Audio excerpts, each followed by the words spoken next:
Fala, meus amigos! Tudo bem com vocês? Eu desejo que sim.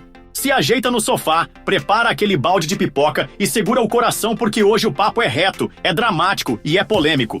Vamos mergulhar num turbilhão de sentimentos com Evlat Kokussu, ou traduzindo literalmente, o cheiro do filho. Sim, é esse o nome mesmo, e já te aviso. Tem barraco internacional, sequestro emocional e drama nível novela mexicana com dublagem da Turquia. Mas será que essa série é o DNA do sucesso ou só mais um teste negativo de qualidade? Não vá embora, segura que a gente vai dissecar tudo. Bora comigo, que tem mais!